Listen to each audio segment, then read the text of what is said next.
I think the required investment is not set too high. I think it's important and very necessary to have the working capital to purchase clothing in the way that you need to and the volume that you need to open your store. I also think that the large-scale marketing that we do across multiple formats requires that capital investment. I think it sets you up for success, and I think any less could put you in a position where you feel restricted and make choices that aren't for the health of your business. Yeah, I would agree. One thing about a franchise that is different than starting your own is where the investment might be a little bit higher to begin with.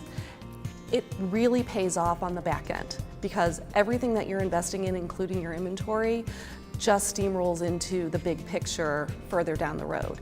And you are getting just a ton of support of that franchise knowledge to where you're not starting it on your own. So your learning curve is much shorter than you would if you were just to pop open a store on your own and then have a much longer learning curve of figuring it out all on your own.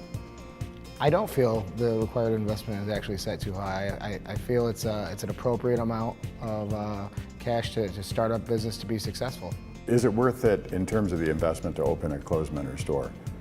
Well, you have to look at that in terms of what you want out of the business. And Clothes Mentor provides an opportunity for a fairly significant return.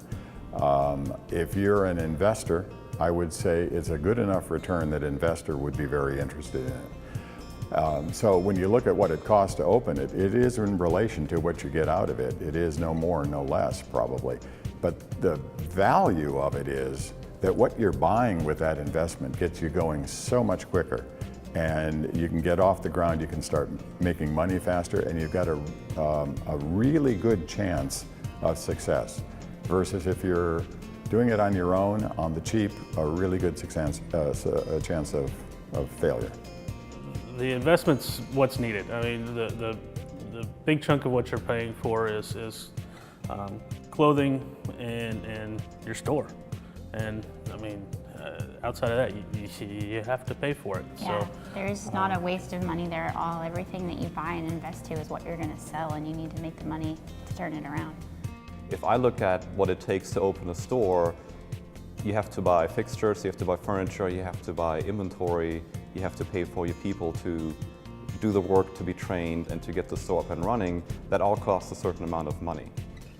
So something has to be brought there. It's certainly more money than an internet-based business would cost, but at the same time, if I look at the sums of money that we had to spend, talking to our bank about the financing piece as a validation, they were very comfortable with the amount of financing that we were asking for. We put in a third of our own money, about 2/3 was financed, and the business plan could certainly support the loan payments for the money that we had to finance. So if that's a way of addressing it, I think it's in line with what outsiders would expect.